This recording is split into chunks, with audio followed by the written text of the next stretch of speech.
안녕하세요. 크리스천 영상교론하는 심목사입니다. 오늘은 당신이 하나님을 사랑한다는 말은 거짓이다 라는 점으로 한번 생각해 볼게요. 만약 제가 여러분에게 하나님을 사랑하느냐고 물었다면 여러분은 즉각 그렇다고 고개를 끄덕이겠죠. 그러면서 그동안 교회를 열심히 다니면서 예배를 성실하게 드려왔으며 각종 교회 봉사를 희생적으로 해온 근거를 조목조목 대면서 말하겠죠. 그게 아니라도 찬송가와 CCM을 따라 부르며 하나님의 은혜의 눈물을 흘린 것으로 보아 자신이 하나님을 사랑하고 있다는 것으로 충분한 이유라고 여기고 있을지도 모릅니다. 대부분의 크리스천들이 이런 근거로 하나님을 사랑하고 하나님도 자신을 사랑하고 계실 것을 신뢰하고 천국 백성임을 철석까지 믿고 있기도 하죠. 그러나 이런 근거가 지극히 당연한 세상적인 증거일지 몰라도 성경이 말하는 근거에 부합해야 할 것이 아니겠어요? 그래서 오늘은 그 주제에 대해 한번 촘촘하게 살펴보고 싶습니다. 구약시대 하나님을 가장 사랑하는 사람들이 누구였을까요? 바로 바리새인과 서기관, 제사장 그룹이었을 것입니다. 이들은 하나님을 사랑하는 일에 일생을 바쳤다고 해도 과언이 아니죠. 그들은 모세가 하나님으로부터 받은 600가지가 넘는 율법의 조항들을 철저하게 지켰으며 당시 성경이었던 모세오경을 암송해서 자신들의 자손들에게 가르치기도 했죠. 그러나 그들은 성경의 주인공인 예수님을 몰라보고 십자가에 못 박혀 죽었으니 기가 막힌 일이죠. 자신들이 가장 사랑하는 하나님을 죽인 사람들이 어떻게 하나님을 사랑할 수가 있겠어요. 그러나 그들은 심판대 앞에서 지옥에 떨어지면서도 자신이 왜 지옥불에 던져져야 하는지 몰랐을 것입니다. 그렇다면 당신이 하나님을 사랑하는 근거로 드는 교회 예배에 참석하고 각종 희생적인 봉사를 하는 것이라면 바리새인과 서기관들은 천국의 가장 높은 곳에 앉아 있어야 할 것이 아니겠어요? 왜 바리새인과 서기관들이 예수님으로부터 독사의 새끼라는 독서를 듣고 지옥 자식을 만드는 사탄의 앞잡이라는 저주를 받았는지 아세요? 그들이 신앙 행위는 하나님의 뜻을 행하는 것이 아니라 하나님을 앞세워 자신의 소망을 달성하는 수단으로 삼았기 때문이죠. 우리가 하나님을 사랑하고 그의 계명들을 지킬 때 이로써 우리가 하나님의 자녀를 사랑하는 줄 아느니라. 하나님을 사랑하는 것은 이것이니 우리가 그의 계명들을 지키는 것이니라. 그의 계명들은 무거운 것이 아니로다. 요한서 5장 2절 3절이죠. 성경 하나님을 사랑하는 자들의 특징은 하나님의 뜻과 예수의 명령을 지키는 사람들이라고 콕 집어서 말하고 있습니다. 그래서 말하는데 당신은 하나님의 뜻과 예수님의 계명을 철저하게 지키고 계십니까? 성경을 보세요. 성경에는 하나님의 뜻이라고 밝히는 말씀들이 수도 없이 많이 있죠. 예를 들어 쉬지 말고 기도하라. 항상 기뻐하라. 범사에 감사하라고 하신 것이 하나님의 뜻이라고 명확하게 밝히고 있습니다.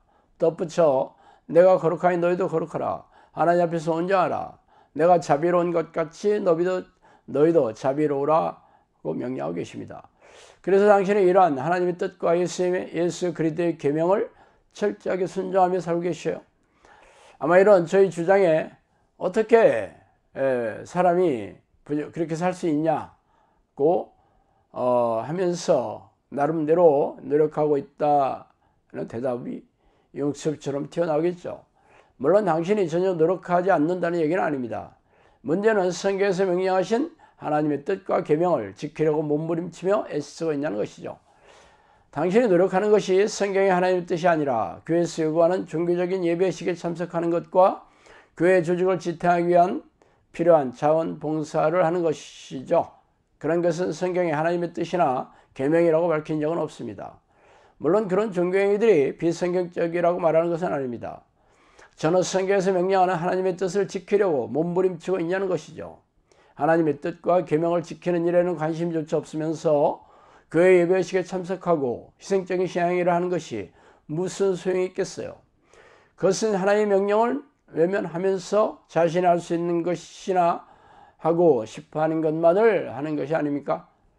이유가 무엇이든지 간에 하나님의 뜻과 계명을 지키려고 몸부림치지 않는다면 당신은 하나님을 사랑하는 것이 아닙니다. 바리새인과 서기관들은 모세가 시내산에서 하나님으로부터 직접 받은 율법의 계명들을 철저하게 지킨 사람들이었어요. 그러나 그들은 신앙행위의 성내나 동기, 목적이 하나님이 주신 은혜를 감격하고 감사하는 마음으로 한 것이 아니라 자신의 의를 드러내고 자기 만족의 종교적인 행위를 한 것에 불과했기 때문에 예수님으로부터 저주를 받으며 지옥불에 던져진 이유입니다. 그렇다면 당신이 예배의식에 열심히 참석하여 많은 헌금을 드리고 희생적인 교회 봉사를 하는 이유가 무엇입니까? 하나님께서 자신 같은 극악무도한 죄인을 위해서 독생자 예수 그리스도를 고통스러운 죽음으로 내모신 지극하신 사랑에 감사하고 감격해서 평생 하나님의 뜻을 행하는 종으로 살아가기 위해서요?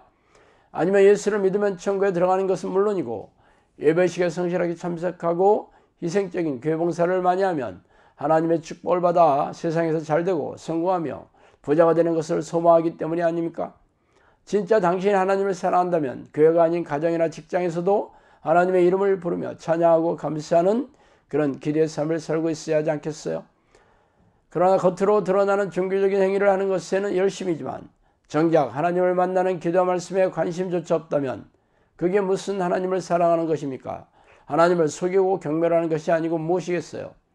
나를 사랑하는 자들이 나를 사랑을 입으며 나를 간절히 찾는 자가 나를 만날 것이니라. 잠언 8장 17절이죠. 당신이 하나님을 사랑하기 전에 하나님께서 당신을 먼저 사랑하셨죠. 그래서 당신을 구원하시려고 독생자 예수님을 아낌없이 고통의 형장으로 보내신 것입니다. 그렇다면 하나님과 늘 동행하며 깊은 교제의 삶을 살려고 몸부림치며 살고 있어야겠죠.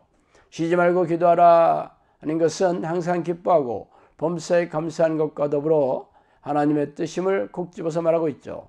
그러나 쉬지 않고 하나님의 이름을 부르며 찬양하고 감사하며 죄를 회개하며 하나님의 뜻을 구하는 기도를 할 생각조차 없는데 어떻게 항상 기뻐하며 모든 일에 감사하는 삶을 살아갈 수 있겠어요? 그렇다면 적어도 하나님을 사랑하지 않는 배역무도한 죄를 대성통곡하며 회개하고 하나님의 용서를 구하며 살아야 하지 않겠어요? 오늘은 여기까지 하겠습니다. 감사합니다.